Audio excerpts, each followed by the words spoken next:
Bom dia a todos, sejam bem-vindos a mais esse webinar, realizado sempre em parceria entre o IBRE, Instituto Brasileiro de Relações com Investidores, e a RIWeb. Esse webinar trazendo sempre temas relevantes para o mercado de relações com investidores. E hoje o tema, partes relacionadas no momento mais propício impossível. Meu nome é Rodrigo Azevedo, eu sou o fundador do Grupo Comunique-se, um grupo one-stop shop em comunicação digital, que detém as marcas, dentre outras, a marca da RIWeb, que já é líder brasileira em comunicação digital para relações com investidores, desenvolvendo sites de relações com investidores, conference calls, transmissões de conference calls, inclusive a tecnologia que a gente está usando aqui, a mesma tecnologia, aplicativos mobile, tecnologia para gestão de base acionária e muito mais.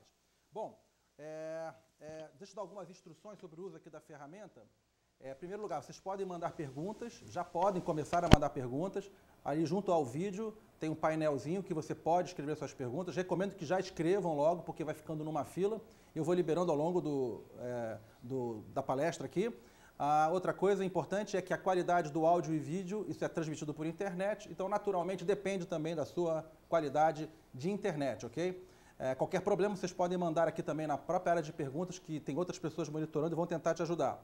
Estamos já com mais de 100 pessoas conectadas e nossa expectativa é ultrapassar os 200, considerando que a gente está começando às 9 horas da manhã, o que é um quórum excelente. Bom, para participar do papo hoje, partes relacionadas. O que são partes relacionadas? Quais são os riscos? É ilegal o relacionamento com partes relacionadas? Então a gente trouxe um grupo de pessoas especialistas para tratar do assunto aqui. Para começar, quero apresentar Geraldo Soares, que é o presidente de Conselho de Administração do IBRE e superintendente do Itaú. Obrigado, Geraldo. Obrigado. A gente tem também aqui o João Camargo, que ele é advogado, ele é mestre, ele é sócio da Bocater, Bocater Camargo Costa e Silva Advogados, dos escritórios de advocacia especialistas no assunto e em direito empresarial, e é coordenador-geral do capítulo Rio de Janeiro do Instituto Brasileiro de Governança Corporativa. E Luiz Espínola, que é vice-presidente da Abrasca, para participar desse papo. O nosso moderador de hoje vai ser Geraldo Soares. Geraldo, você assume, conforme eu vou sentindo que o público está mandando perguntas bacanas para o momento, eu vou interrompendo e vamos fazendo aqui, combinado? Fechado. Toca a pau. Bom, primeiro eu queria agradecer a Comunique-se, né, essa parceria, a RIWeb, que é um trabalho que é o segundo webinar que nós fazemos, IBRE e Comunique-se, dessa vez em parceria com o IBGC. Né, o IBGC está participando também desse evento. Eu acho que é uma demonstração, de novo, né, de entidades de classe juntas, tentando disseminar a cultura de mercado de capitais, disseminar as questões mais importantes. Muito bem, hoje eu vou ser moderador aqui, eu vou falar algumas coisas rapidamente no final e auxiliar com algumas perguntas aos dois palestrantes. Eles vão fazer pequenas palestras só para dar uma homogeneização na discussão, o caderno que foi lançado pelo IBGC, no qual os dois foram os coordenadores, né, o João Laudo e o Espínola, e eu vou pedir para iniciar com o João Laudo. Ele vai falar durante uns 10 minutos, vai fazer um overview e o Espínola vai terminar esse overview do caderno, para a gente, logo após eles terminarem, a gente começar os debates desse evento. Espero que todos aproveitem esse evento. A gente acha que é importantíssimo essa discussão no Brasil e, como disse o Rodrigo, principalmente no momento atual. João? Bom dia, Geraldo, é um prazer estar aqui com a presença aqui do Rodrigo Azevedo, da Comunique-se, do nosso bom Luiz Espíndola, que juntamente comigo nós coordenamos a 4ª Carta Diretriz do IBGC. Estamos aqui nós representando o IBGC nesse evento. Parabenizo o IBRE por essa iniciativa. E o assunto, então, que está aqui em pauta é a questão das transações com partes relacionadas. E essa 4ª Carta Diretriz, que os senhores podem obter o documento no site do IBGC, ela visa trazer recomendações que são aplicáveis para qualquer tipo de organização. Quer dizer, não estamos aqui tratando necessariamente nessa questão da 4ª Carta Diretriz das companhias abertas, mas sim de sociedades empresárias de qualquer tipo e qualquer idade que ela esteja no seu desenvolvimento.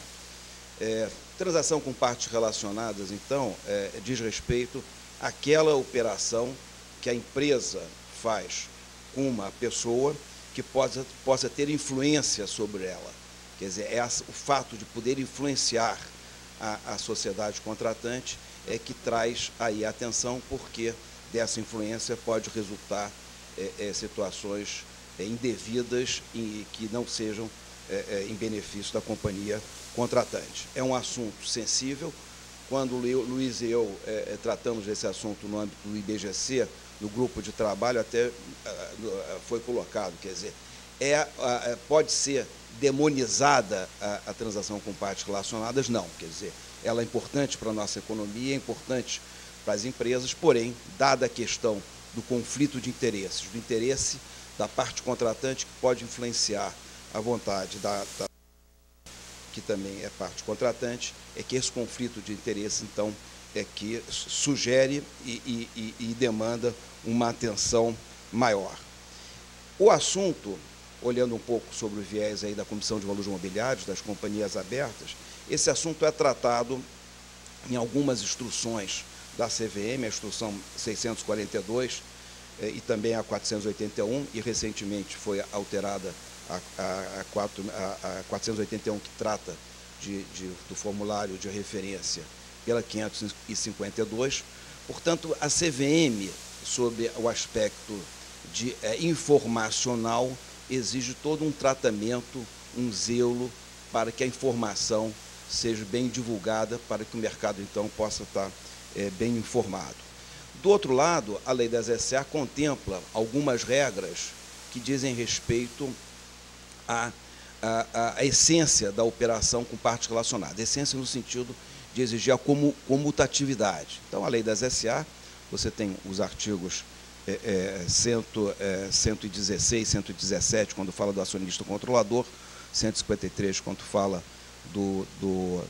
dos administradores, também tem o 245, quando fala de sociedades coligadas e controladas. Todos esses agentes, eles podem contratar com a companhia desde que haja comutatividade. Então, a comutatividade dessas operações, que é um ponto central, é que a quarta carta diretriz do IBGC traz uma série de recomendações para que esse resultado seja obtido. Olhando um pouco a forma como a carta está colocada, nós temos, inicialmente, a colocação dos deveres fiduciários. Quer dizer, os deveres fiduciários dos administradores é que deve prevalecer na condução desse assunto. Quer dizer, então, a consciência do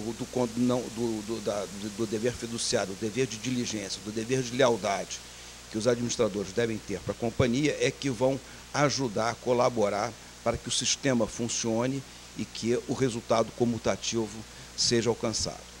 Nessa linha, a CVM editou o parecer de orientação 35, que a carta diretriz segue o seu modelo, que é de privilegiar o processo utilizado para que a transação com parte relacionada seja realizada. Então, o processo de negociação, o processo de deliberação, são dois pontos muito importantes para que você possa, bem utilizá-los, ter, então, o resultado da comutatividade, das condições equânimes que a companhia deve contratar. Para que esses processos de negociação, processos de deliberação, eles ocorram e sejam efetivos, a efetividade é um elemento muito importante, é necessário que a companhia tenha um ambiente favorável a que essas regras, esses princípios sejam adotados. Então, o dever fiduciário é importante, processos de negociação e deliberação são fundamentais, o ambiente para ter a efetividade é um requisito, e a independência desses agentes que vão estar deliberando e negociando é aquilo que é recomendado.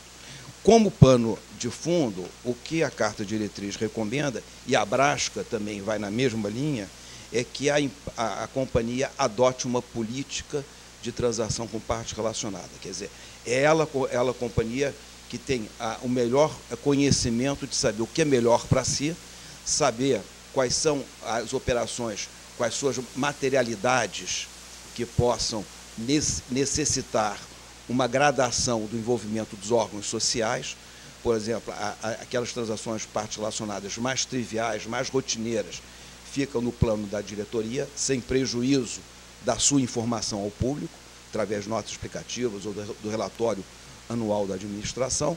Aquelas que possam ter maior materialidade, maior importância, podem galgar para o Conselho de Administração, eventualmente até um comitê de partes relacionadas, como já aconteceu em algumas operações, pode ter a atribuição de negociar e contratar essa transação com a parte que tenha influência na companhia, ou, eventualmente, pode o assunto até ser submetido à Assembleia, em casos determinados, até os acionistas não envolvidos, não interessados, sejam aqueles que venham a deliberar pela transação. Quer dizer, então, a política é muito importante. Quer dizer, a companhia entender o que é melhor para si, o que atende ao seu interesse social e divulgar isso ao público. Geraldo, quer dizer, inicialmente, eu acho que são os 10 minutos, eu agradeço aí essa oportunidade dessa introdução, e agradeço também ao Luiz Espíndola pela colaboração na condução do processo de elaboração da 4ª Carta de Diretriz do BGC. Obrigado. Bom dia a todos. O João é advogado, eu sou financista, então eu vou tentar ser um pouco mais prático, pragmático na minha intervenção.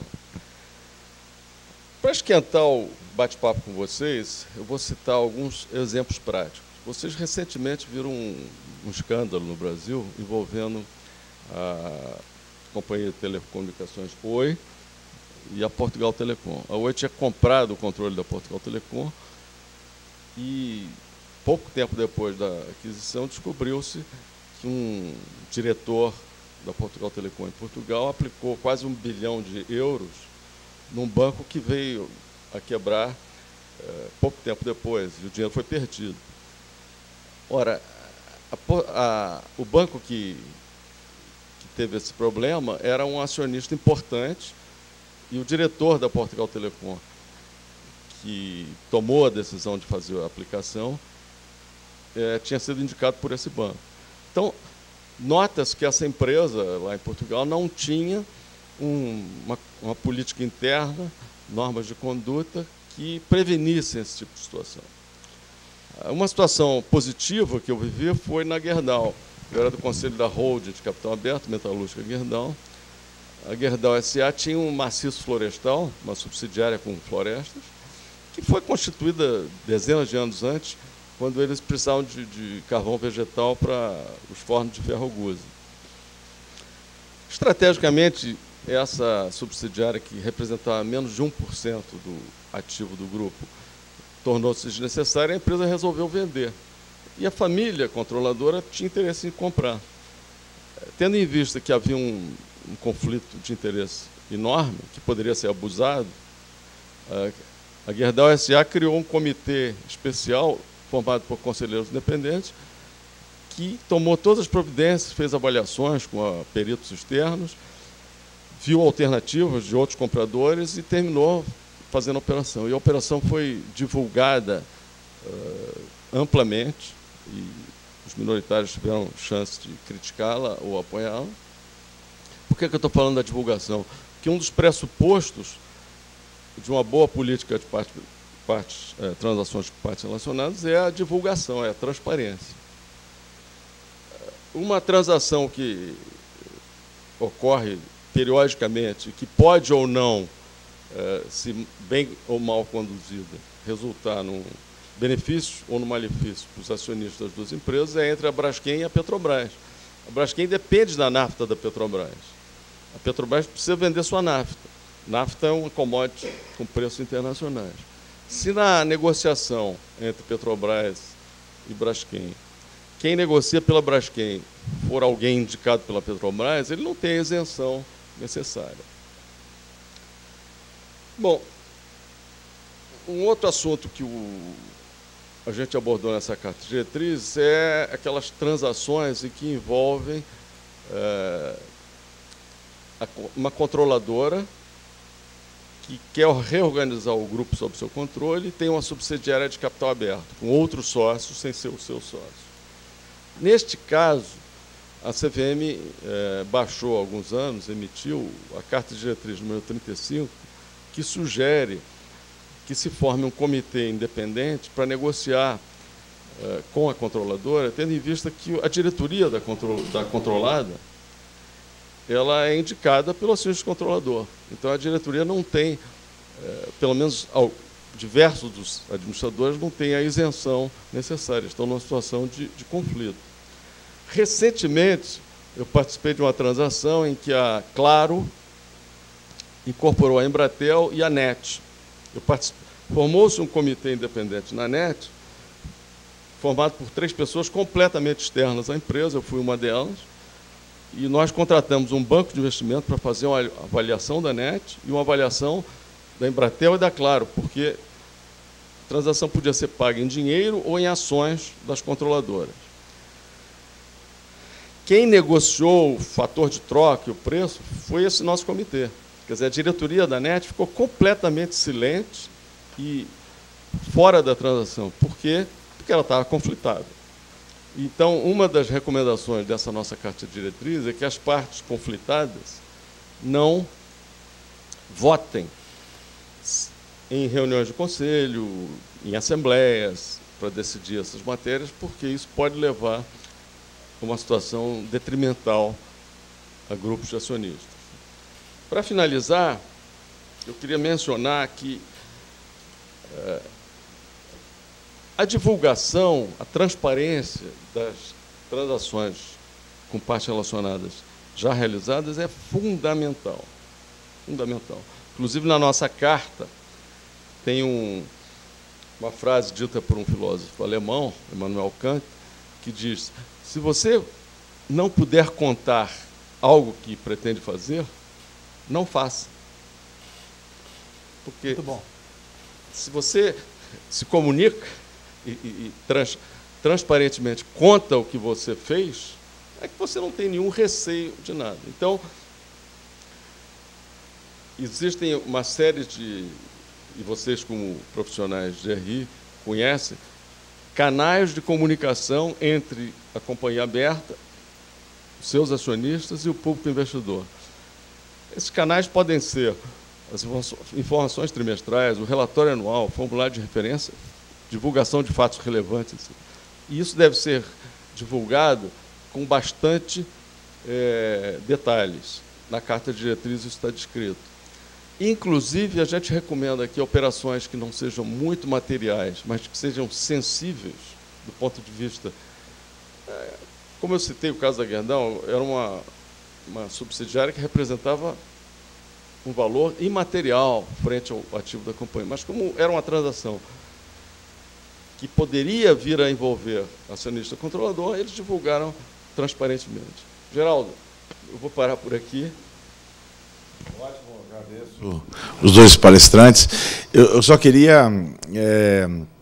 vou dar um exemplo de um caso recente que aconteceu no Brasil, porque a gente fica falando da legislação, da política, mas foi um caso público, isso saiu em revistas, jornais, foi super debatido, que é o caso da DASA, que teve um caso de partes relacionadas, grave, e acabou gerando o afastamento do fundador. O último fundador da DASA saiu nesse período.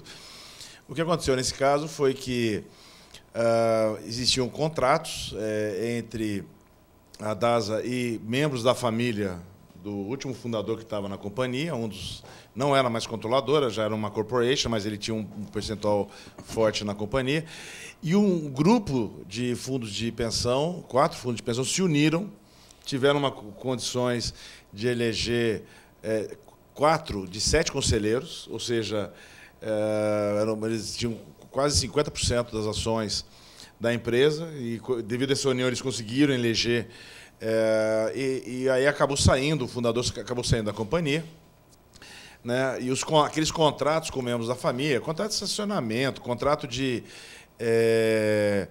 limpeza dos laboratórios da DASA, tudo isso é público, tá, pessoal? Não tem nada que eu estou falando aqui que não é totalmente conhecido e discutido.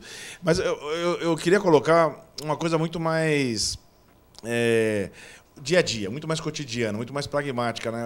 Eu não estou falando de grandes fusões, grandes aquisições, mas sim o dia a dia, porque o que aconteceu nesse a partir caso... de quando seria considerado uma transação com parte acionária? Tem uma alçada, um valor? Nesse caso, especificamente, eu queria pegar esse caso para você entender que era... existia ou não existia um contrato superfaturado, e não foi provado, não foi colocado... Só a questão de você estar contratando empresas da família para servir uma companhia aberta, isso já gerou uma falta de credibilidade muito grande no negócio. Isso fez com que a ação caísse, isso fez com que ativistas se movimentassem e conseguisse a maioria do conselho. Ou seja, as partes relacionadas é uma coisa que afeta a própria credibilidade da companhia se ela não souber tratar isso diretamente. Eu não estou falando em grandes operações, não, pessoal. Estou falando de questões do dia a dia. Como a limpeza. Como a limpeza da companhia. Não é? Era estacionamento da companhia. E o fundador, não, os contratos estão certos, O que aconteceu? Se uniram fundos estrangeiros, basicamente estrangeiros, tinha até nacional, alguns nacionais, e conseguiram movimentar e alterar o setor. Ou seja, o mercado não admite mais esse tipo de coisa. A questão é a seguinte: o mercado de capitais, assim, uma companhia aberta, ela tem ônus e bônus. Ela tem que saber quais são os bônus de ser companhia aberta e quais são os ônus. O ônus é transparência, é prestação de contas, sempre está falando com o mercado. Nesse caso, a Carta Diretriz ajuda muito nessa discussão, ajuda muito as empresas a se prepararem melhor. Então, e uma coisa que eu acho importantíssima é criar uma estrutura de governança dentro da companhia. Ou seja, na Carta de Diretriz se fala em comitê especial, mas já existem várias companhias com comitê de partes relacionadas, só conselheiros independentes, onde se discuta os contratos, qualquer contrato com parte relacionada é discutido. Passa por esse comitê, ele tem que analisar, tem que avaliar. Há casos que não tem jeito, você vai ter que fazer com uma parte relacionada por causa da questão de sinergia, por causa da questão de eficiência, não tem ninguém no mercado. Mas se tiver um componente no mercado, a companhia tem que fazer uma licitação, tem que fazer uma concorrência. Não, tem que abrir concorrência. Se for coisa de mercado, tem que fazer concorrência, senão perde credibilidade, como o caso de limpeza, como o caso de estacionamento. Ou é transparente ou não é. Ou sabe o bônus ou ônus ser companhia aberta, ou não se transforma em companhia aberta. Ponto. É tão simples quanto isso. Então, eu estou trazendo a questão do comitê, estou trazendo uma questão muito mais pragmática, muito mais... É no detalhe que, como se diz por aí, a cultura popular, é no detalhe que está o perigo, onde está o diabo. Então, nesse caso específico, o que aconteceu lá, nesse caso que eu estou dando exemplo da DASA e tal, foi contratos de, como eu disse, estacionamento, limpeza, não foi contratos gigantescos, foi um negócio, acabou, a credibilidade da companhia, a ação dela caiu muito, o valor de mercado caiu muito, até a saída do fundador. Quando se caiu, a ação subiu de novo. Ou seja, trocou-se a administração, e aí voltou-se a questão famosa chamada credibilidade, confiança. Parte relacionada tem tudo a ver com isso. Ou seja, a empresa abre capital, estou falando assim agora do meu caso, que eu sou um empreendedor, não sou um especialista na área, e você veja que a transação com partes relacionadas vem muito da natureza humana. A gente tende a querer fazer negócio com quem a gente conhece, não é? Mas quando você vai para a companhia aberta, não é mais a natureza humana que tem que tocar, e é o bom senso da transparência, essas questões todas que você mencionou. Eu estou com a Gisela aqui. Só uma coisa, Rodrigo? Exatamente isso que você falou, porque eu tenho bônus e quando eu abro companhia aberta que eu trago um sócio para dentro de casa, certo? Aí eu não quero ter o ônus de divulgar as coisas que eu faço. Não existe isso. Não existe isso. A partir do momento que eu trouxe um acionista, 1, 2, 3, 4, 5, 20 acionistas, eu tenho obrigação de divulgar a informação para ele. Claro. E eu não posso ficar fazendo operações com outros que sejam da minha família, que sejam uma controlada minha, que é fechada. Fazer um clube de negócio. Exato, eu tenho uma controlada que é só minha, eu vou fazer só negócio com ela, e aí isso perde credibilidade junto aos demais acionistas. E credibilidade é o nome do jogo para uma companhia aberta. Se ela não tem credibilidade, ela não vai ter valor de mercado, ela vai ter custo de capital mais alto, enfim. Então, exatamente isso que você falou.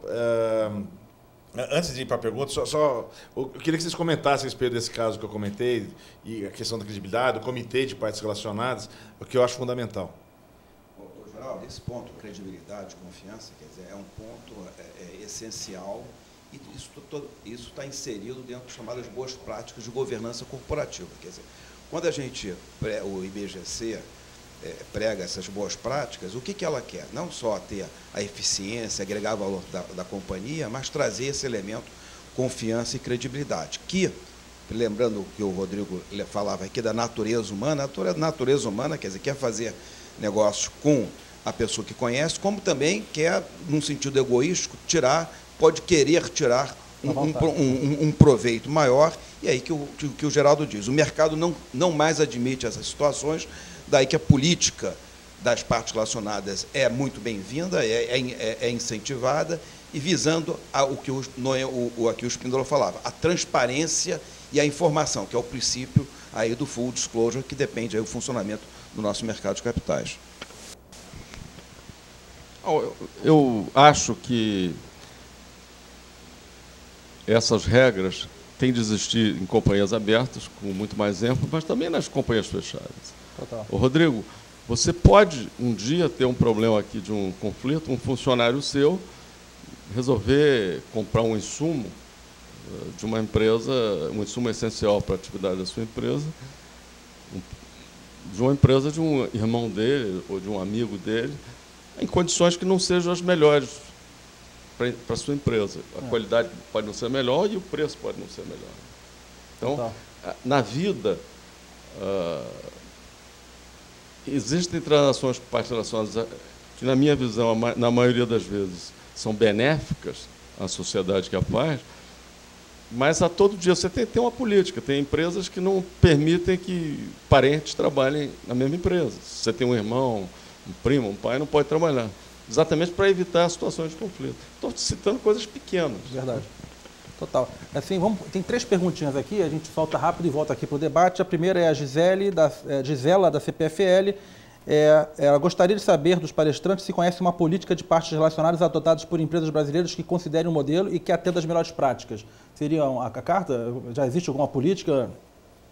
Olha, existem várias políticas, eu não vou aqui me atrever a falar que uma política é melhor do que a outra, quer dizer, mas tem várias políticas editadas, algumas políticas seguindo, inclusive, a linha da Abrasca, que é bom que também esclareça, outras muito calcadas na definição de partes relacionadas da 642 da instrução da CVM, mas eu não posso atrever. Como uma referência, a política da Bolsa de Valores é uma política que é considerada de muito boa qualidade, quer dizer, essa da Companhia Bolsa de Valores. Perfeito. Quer acrescentar, Luiz, alguma coisa? Não. Geraldo? A do Itaú é muito boa. Eu acho que. Não, sugiro. Não, leiam, acho que vale a pena. Eu não tenho a menor dúvida. Isso é impecável. Vindo de você. Foi muito discutida essa política, é bem interessante. O Wilson Mardonado, de Campinas, por gentileza, o Comitê de Partes Relacionadas se reporta a quem? Ao Conselho de Administração ou isso também seria um conflito? Ao Conselho de Administração. Porque ele seria formado, o comitê que eu citei aqui, eu tenho o comitê especial na Casa Diretriz, mas o que eu citei, ele reporta ao Conselho de Administração informado por conselheiros independentes. Não seria os conselheiros executivos nem controladores. Não, porque o conselheiro independente ele tem o nome dele, que ele é independente por princípio, né? Quer dizer, ele já é uma pessoa que já não tem relacionamento com a companhia, ele está lá para ajudar a companhia no sentido totalmente independente da empresa, né? E ele compõe o comitê de partes relacionadas. Normalmente o comitê é por 3 pessoas. Poderia dizer que ele foi selecionado por um membro de conselho, ele é remunerado e tal, isso poderia apresentar um conflito? Não, vamos pensar no conceito de conselheiro independente. Se você conceituar como o próprio IBGC tem um modelo de conselheiro independente, a Bolsa de Nova York tem um modelo de conselheiro independente. Então, quando você configura uma pessoa, contrata uma pessoa para a tua empresa, um conselheiro que se caracteriza como totalmente independente, né?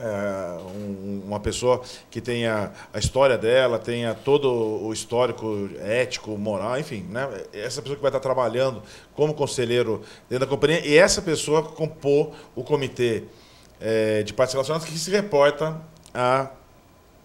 ao Conselho de Administração. Esse é o modelo que eu acho que é o mais interessante. Total. Rodrigo, só para acrescentar também, quer dizer, o comitê, por que o comitê se reporta ao Conselho? Porque o dever fiduciário é do Conselho de Administração em verificar se as operações que a gestão está realizando são operações que atendem aos preceitos legais. Quer dizer, então, o comitê é um instrumento de efetividade das atribuições que cabe ao Conselho de Administração. Sobre a questão da independência, um exemplo que o IBGC tem utilizado foi uma operação de alguns anos atrás da CCR, que inclusive fez um comitê independente trazendo integrantes externos da companhia, totalmente independentes e desvinculados do Conselho de Administração. Eu queria só dizer que, na verdade, transações com partes relacionadas é uma coisa que ocorre quase todo dia numa empresa de um certo porte. Então, o Geraldo citou que, particularmente, eu acho, no caso do Grupo Itaú, né, existe um comitê para tratar disso. Agora, dependendo da materialidade da transação, em termos de valor vis-à-vis o patrimônio, o ativo da empresa, o que ela envolve, se é uma transação única ou um contrato de longa duração, tudo, você pode ter diferentes alçadas dentro da empresa. Isso vai depender da política. Você pode ter uma decisão que cabe a um diretor, ou uma reunião de diretoria, ou ao comitê, ao Conselho de Administração, vedado o voto dos conselheiros não independentes, como até levar para uma Assembleia Geral, né? E queria abordar que o Rodrigo falou do conselheiro independente. Na nossa carta, a gente sugere que os acionistas minoritários de companhias abertas se organizem para utilizar mecanismos legais que existem na nossa lei de SA, que é pedir o voto múltiplo e eleger, por voto em separado, representantes dos acionistas preferenciais e ordinários, 2, ou, se não estiverem quórum, 1 para representar as duas classes, que é uma coisa muito pouco utilizada no Brasil. O Wilson, que fez a pergunta original, até complementou aqui. Perguntei isso porque o presidente do Conselho de Administração pode ser do grupo controlador e ter outros interesses com o próprio grupo. Aí ele agradeceu, está respondido. Aí o Rogério, da J. Macedo, do Ceará, Fortaleza, ao divulgarmos as transações com as partes em notas explicativas, como devemos tratar o caso de contratos com valores de menor relevância para a companhia? É necessário divulgar qualquer tipo de transação que ocorra entre as partes relacionadas? Ou depende da política, né? Provavelmente. Depende da política, quer dizer, em princípio, o que se recomenda é que todas as transações com partes relacionadas sejam, de alguma maneira, informadas, divulgadas. Mas também não se pode poluir com essas informações aquelas transações que, efetivamente, tenham mais materialidade e importância para a companhia, e essas, sim, aquelas que possam comprometer a companhia, o seu patrimônio, de alguma maneira, essas, sim, devem ser divulgadas nos seus detalhes, respeitando aí as regras sigilosas, mas que o acionista, o investidor, o mercado, tenha aí a informação completa. Até o Aníbal colocou aqui, muito importante a colocação do Spínola com relação a companhias fechadas, há que sempre se tomar cuidado com as partes relacionadas, por conta de que quase sempre as consequências são negativas. E o Raimundo, também da J. Macedo, ele coloca: a indicação dos membros do comitê de partes relacionadas deve partir do Conselho de Administração ou dos acionistas. Você, de certa forma, mencionou isso, né? Do Conselho de Administração e também que representa os acionistas. A sugestão deles é também os acionistas minoritários, né? É isso? O que acontece no Brasil, muitas vezes, é o seguinte: é que o acionista controlador lê e ouve as sugestões de que são boas práticas de governança emanadas do IBGC e de outras organizações, e vai ao mercado e chama 1 ou 2 ou 3 amigos de boa imagem, sérios e notório saber sobre o negócio da empresa, o mercado de capitais, ou coisas com que a empresa opera. Mas esses indivíduos, em geral, não são totalmente independentes. Pelo próprio fato de terem recebido um convite do controlador, eles já se sentem um pouco comprometidos em apoiar o controlador. Eu me lembro que eu conheci uma das maiores figuras do nosso mercado de capitais, que foi conselheiro de N empresas. E quando ele estava numa reunião que ele sentia que tinha um abuso, ele se abstinha de votar como conselheiro e no dia seguinte mandava uma carta de demissão.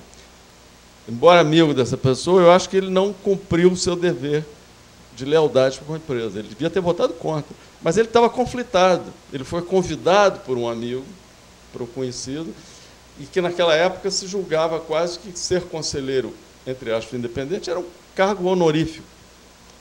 O conselheiro independente, ele muitas vezes tem de ser chato, cri-cri, curioso, investigativo, e nem sempre isso é bem visto. E esse é o conselheiro que agrega valor para a companhia, né?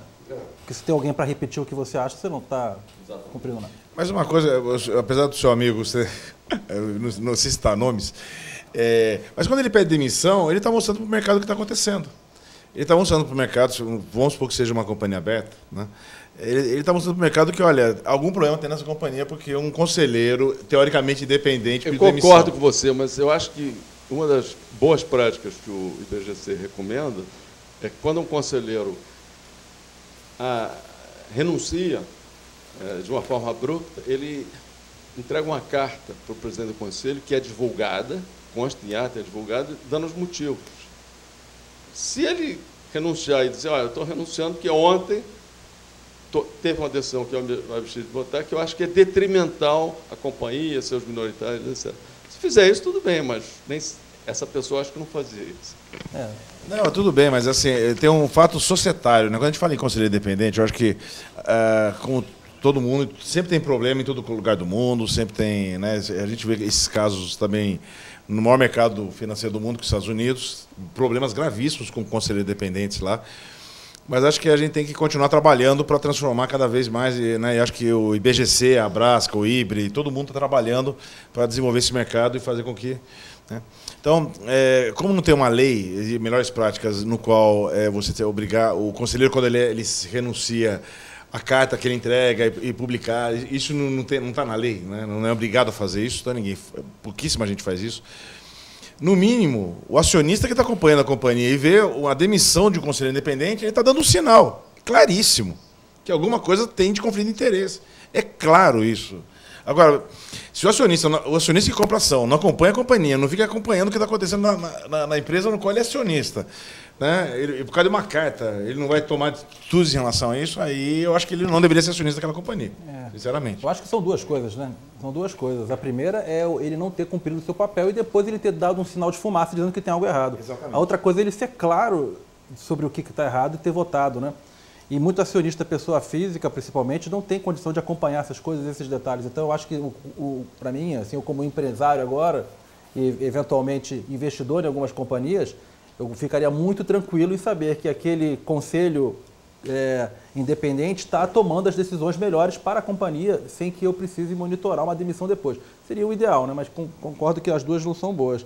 Só para complementar, quer dizer, a renúncia eu acho que é uma solução extrema, que em alguns casos se coloca, mas dentro do sistema da lei, dos pesos e contrapesos, da fiscalização e do dever dos conselheiros de administração, o proativismo, o engajamento é fundamental. Quer dizer, no limite, não tendo condições de exercer a função, pede-se a renúncia, mas não por qualquer motivo, porque o mercado tem a expectativa que aquele profissional desempenhe a sua função. Aqui estamos com quase 200 pessoas online, de tudo que é companhia aberta no Brasil está aqui. E a Tatiana Regiane pergunta o seguinte: como fazer nos casos de empresas que possuem parceiros estratégicos com um de seus acionistas controladores? A dificuldade é maior quando for contratar um serviço especialidade desse controlador. Concorrentes não participam de licitação para não abrir suas informações. Então, você veja, problema de concorrência, informação confidencial, tem um controlador que já faz aquilo, né? Como fazer nesse caso? Tatiana, mesmo em situações onde você não tem a concorrência, uma licitação que é bastante sadia, quer dizer, você tem instrumentos para que você, não só em termos de conduta, você apure se aquelas são as melhores condições que efetivamente você pode obter daquele contrato ou validação de assessorias de terceiros. Quer dizer, é importante registrar que os administradores têm o ônus da prova nessas situações de evidenciar que todas as providências que estavam ao seu alcance foram tomadas para se obter a melhor condição contratual que seria possível. Muito bom. Uma outra pergunta que apareceu aqui, mas me parece que estão esquecendo que as partes relacionadas não envolvem somente a relação entre majoritário e minoritário. Este item também pode influenciar a relação com credores de mercado ou bancos. Não parece que temos um conflito real? Jairo, da Unicinos, Porto Alegre.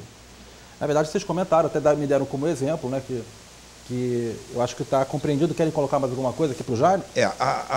Jairo, a instrução da CVM, a 642, que adota o CPC 05, ela define o que são transações com partes relacionadas, sempre focado, baseado ou nas pessoas-chave da administração ou nas relações societárias que existem num grupo coligado, controlado, joint venture, quer dizer, é um alcance bastante amplo. O que eu quero lembrar aqui, eu acho que essa indagação é oportuna, o ofício circular que a CEP, para as companhias abertas, então, divulga todo ano, ele traz transações com partes relacionadas em 2 locais distintos. Um local diz respeito à divulgação de informação baseada nessa instrução, que é o 642, junto com a 481, do formulário de referência, e numa outra, mais adiante, enfim, no outro capítulo do ofício, ele fala das regras da lei das SA que exigem comutatividade. O que eu quero dizer é o seguinte, uma coisa são transações de partes relacionadas para fins informacionais, outra coisa são as regras de comutatividade, que tem um alcance mais restrito na lei das SA, e a topografia onde esse assunto é tratado no ofício circular da CVM evidencia bem, eu acho que esses 2 planos. Explica um pouco o que é comutatividade, só para o público em geral. Comutatividade é quando você faz um contrato, você tem a expectativa de que o serviço que você está recebendo tenha em contrapartida o preço correto, aquelas condições de mercado que a companhia iria contratar com qualquer outra pessoa que não fosse aquela que tivesse influência sobre ela. Quer dizer, então, é você ter condições que sejam de mercado e que sejam justas. Quer dizer, é isso que a nossa recomendação da Carta de Diretriz é, adotando um procedimento de negociação e contratação que seja efetivo, que seja independente, espera-se que o resultado seja exatamente esse tratamento equânime, correto, de mercado e justo. É isso que é a expectativa. Espinam alguma coisa? E o Jairo, o Jairo já respondemos, o Rodrigo, meu xará aqui, não está explicado aqui o sobrenome e a empresa, mas ele fala do Rio de Janeiro, ele fala para o Geraldo. Geraldo, entendo que a renúncia de um diretor de conselho de administração não é a melhor postura, sobretudo porque manda uma mensagem muito forte de oposição e nem sempre é o caso. Então, a polêmica da renúncia e do voto correto permanece aqui. Quer comentar alguma coisa com o Rodrigo? Não, eu não estou falando que é a melhor postura, né? Eu estou falando o seguinte, foi quando surgiu a discussão. Não é a pior. Também. A questão é o seguinte... Ele podia ter votado a favor. Quando ele está quando ele tá conflitado com o que está acontecendo no Conselho de Administração, um conselheiro independente não resta outra alternativa senão renunciar. Total. Se ele está com conflito de interesse, se ele tem problema no conselho lá, ele vê que tem alguma coisa que está acontecendo inadequadamente, ele não pode permanecer. Se ele permanecer, a credibilidade dele como profissional, você pode jogar no lixo. Eu vou polemizar com você. Polêmica é boa para a audiência. Vamos supor que você tem uma sociedade que tem um conselheiro independente que foi eleito por um voto em separado pelos minoritários. Ele recebeu um mandato de representar aqueles acionistas no sentido de que a empresa seja o mais eficiente possível, mais equitativa possível e o mais transparente possível. Rodrigo Krause, tá? Rodrigo Krause meu amigo. Se identificar aqui. Rodrigo, amigão. Amigão. Conheço. Que pergunta, hein, Rodrigo? Obrigado, Rodrigo. Então, amigo assim a gente não precisa. Discordando do Geraldo, eu acho que se eu sou conselheiro independente, eleito por um voto em separado pelos minoritários, e eu, no dia a dia da companhia, estou vendo que matérias estão sendo decididas envolvendo transações com partes relacionadas e que estão vindo ao Conselho, e eu acho que são ruins para a companhia e para os minoritários, eu devo votar contra e não renunciar. O meu mandato é de 1 ano, 2 anos, 3 anos, eu devo ficar o tempo todo e devo ficar fazendo o papel do vigilante, investigador, conselheiro, tentando mudar aquela situação para cumprir o mandato que eu recebi. Não sei se você concorda. Eu gostaria de acrescentar que, numa situação extrema, se a companhia não dá condições do conselheiro desempenhar a sua atribuição, a sua função, o seu dever, nesse caso extremo, eu acho que talvez não reste nenhuma outra alternativa, Luiz, a não ser renúncia. Mas antes de chegar à situação extrema, eu acho que se espera do conselheiro, efetivamente, é ter uma atividade proativa e zelar para que o interesse social seja resguardado. Eu só gostaria de fazer uma observação. A lei só fala em conselheiro de administração representando alguém no conselheiro de administração eleito, indicado pelos empregados. Aí ele representa os empregados, e a lei federal que trata do conselheiro representante dos empregados nas empresas federais, controle da União, fala do conflito de interesse em função do conselheiro representar esse grupo de stakeholders interessados. O conselheiro de administração, que não está nessa situação, ele representa todos os acionistas, defende o interesse social e, portanto, é a questão que se coloca. Ele nem deveria estar vinculado à orientação de voto de reunião prévia, mas isso é uma outra questão. Mas ele defende o interesse social e de todos os acionistas. Como o meu nome foi citado várias vezes, eu queria colocar a discussão quando eu falei da renúncia, porque foi o exemplo que o Espíndola colocou, está gravado, que ele falou que o controlador chamou 2 conselheiros para ser amiguinho, que aí ele falou que é um caso de um amigo dele, que ele conhece o sujeito. Esse caso eu falei da renúncia. Eu não falei da renúncia. Quando. Não, eu usei o teu exemplo. Eu não falei que todo conselheiro. Não fala nenhum absurdo desse nunca. O que eu falei foi o caso que você exemplificou. Simplesmente isso. Você falou que existem muitos casos no Brasil, você citou isso. Inclusive, amigo seu, que o controlador colocou o conselheiro lá, chamou de independente e ele tinha conflito de interesse para votar contra o controlador na reunião. Isso que foi discutido, Rodrigo Krauser, Espíndola. Né? Então, todos os demais. Não, vamos todos os demais, porque senão fica parecendo... Não, eu falei, nesse caso que o Espíndola colocou, eu acho que ele tem que renunciar mesmo, nesse caso. Agora, quando for minoritário, não tenho dúvida que ele tem que, é o dever dele continuar na empresa, apesar que pode acontecer casos também, como o João colocou, de impedimento de tocar o negócio dia a dia, que existem casos sim no Brasil. A audiência acabou de aumentar aqui. Vou fazer uma pergunta agora, contar uma história, porque aqui nós somos amigos, tá, pessoal? Tá o Rodrigo... É por isso que tá o clima bom assim. Aqui tem os especialistas, então vou contar a história do fundador, né? Vamos pensar assim, eu estou aqui, eu fundei minha empresa há 3 anos atrás, ela está crescendo, meu grande sonho é um dia abrir capital na Bolsa. Tá?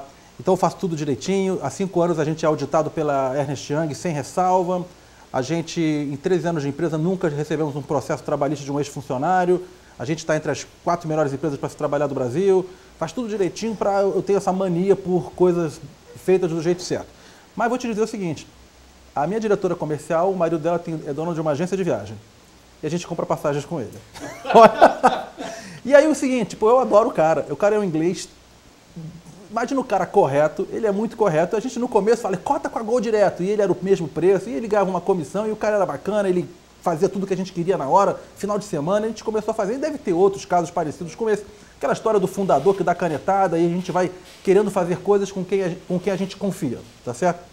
Um belo dia a gente abre capital. E essa história, eu imagino, que deve ser uma história recorrente em maioria dessas companhias abertas que foram criando relações com quem você conhece, aquela coisa que é da cultura humana, de você querer fazer negócio com quem você tem relação.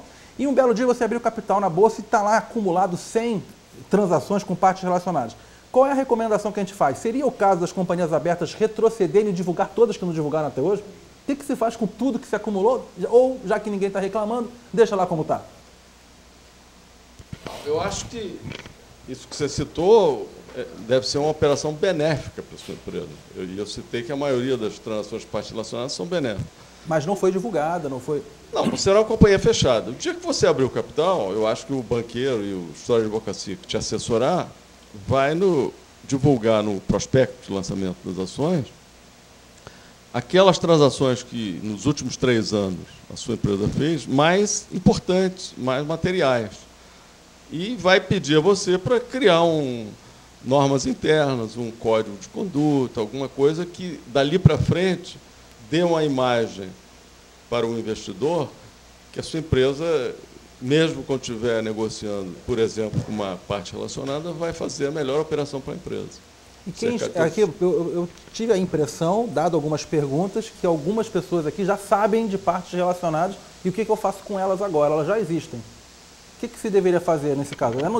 Veja bem, uma das coisas que a política interna de transações parcelacionadas deve prever canais de denúncia, que toda pessoa que tiver conflitada deve revelar aquele conflito. A empresa deve ter controles internos tais que conflitos não revelados possam ser detectados.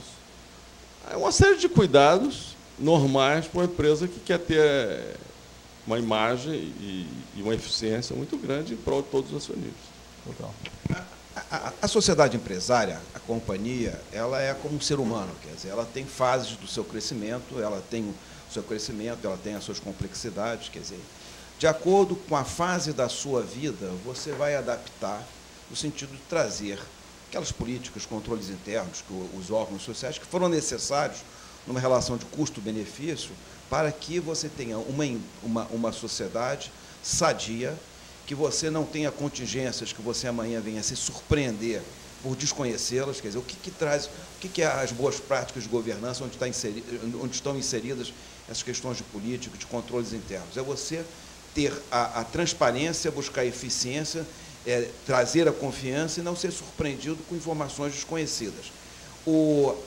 A criação de cultura é muito importante, quer dizer, é recorrente a questão de criar um ambiente favorável. Então, mesmo uma companhia fechada, quer dizer, eu acho que é bom ter a consciência de que esses assuntos são sensíveis. Para o banco credor pode ser importante ter aí um conhecimento e nota explicativa que seja condizente com a fase que a companhia, a sociedade esteja vivenciando, mas, ou seja, criar a cultura é importante, porque na hora que você abrir o capital, você já vai ter a cultura sedimentada, e isso é que traz a credibilidade que o Geraldo falava há pouco. Normalmente, as empresas colocam aqui sistema de compras, né? No qual você tem que ter, no mínimo, 3 cotações, qualquer serviço que vai ser prestado para a companhia, né? Então, isso não é que evita, mas pelo menos, se dentro 3, você consegue ter um balizamento se o que você está pagando para o seu amigo inglês aí, se ele está dentro daquele valor, etc. e tal, né? A decisão sempre é da administração, mas balizar exatamente se o valor está adequado para aquele serviço prestado. Total.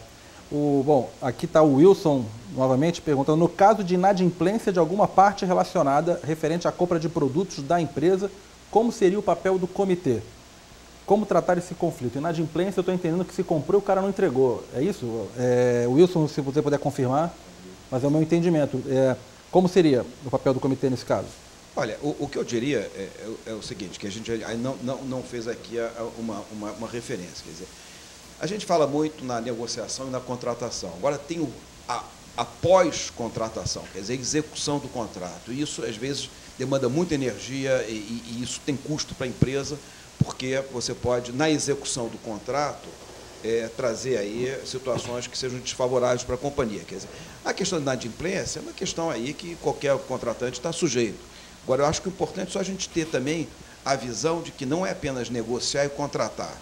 A execução do contrato, dos contratos mais complexos, exigem aí bastante atenção da companhia, em função da sua materialidade. O próprio comitê pode ter o envolvimento na execução, dos aditamentos, dos contratuais, etc. A Gisela aqui colocou um pouco de lenha na fogueira. Aquela polêmica, ela citou o artigo 154, primeiro da Lei SA, dispõe que o administrador eleito por grupo ou classe de acionistas tem para com a companhia os mesmos deveres que os demais, não podendo ainda que, para a defesa do interesse dos que o elegeram, faltar a esses deveres, né? Rodrigo, isso é 100% correto, como foi... E ela está comentando a respeito daquilo que você falou dos empregados, entendeu? A favor... Comentar esse... Sobre representante empregado, dever fiduciário, foi aquele comentário que você fez. Pois é, o artigo 154, a meu ver, tem uma exceção, que é a figura do conselheiro empregado, conselheiro indicado pelos empregados, que está previsto a faculdade da companhia utilizarem no artigo 140 da lei. As empresas de privatização, pós-privatização, muitas delas, por exigências do edital, você tem a figura do conselheiro empregado, e as empresas federais têm essa figura também, e isso é uma exceção a essa regra do artigo 154. Se ele não pagou o compromisso, aqui o Wilson confirmou a pergunta anterior. Então, acabaram as perguntas aqui. Algum comentário adicional? Já são também 10 horas e 1, completando a nossa 1 hora aqui, Geraldo. Quantas pessoas chegaram? A gente chegou a 190 e poucas. Agora estamos 106 mais 63 dá 172, 79. 169. É um sucesso e o mais bacana é ver as empresas que estão aqui, praticamente a totalidade das as principais companhias abertas aqui hoje. Bom, vocês querem comentar uma coisa antes? Eu queria deixar 4 palavras aqui com os senhores. Transparência, ambiente, controles internos e confiança. Quer dizer, tudo isso que nós estamos falando dizem respeito a essas 4 referências e, principalmente, independência. Quer dizer, os profissionais que estão nas companhias têm o dever fiduciário de agir com independência em prol da sociedade. Eu fiquei muito feliz de participar disso e parabenizo o IBRE. E como eu imagino que a maior parte das pessoas que estão participando são de relações com investidores, vocês podem ser parte importante em alertar os demais membros da administração da empresa de como devem conduzir bem essa matéria. É porque a atividade RI está totalmente correlacionada. É uma parte relacionada. Brincadeira. Com a credibilidade da companhia. Então, tem que trabalhar, sim, com relação a isso, tem que ajudar na confecção da política, né, sempre alertar a companhia. Eu queria agradecer em nome do IBRE mais um segundo webinar com a RIWeb, né, um grande parceiro, sempre nos apoiou bastante.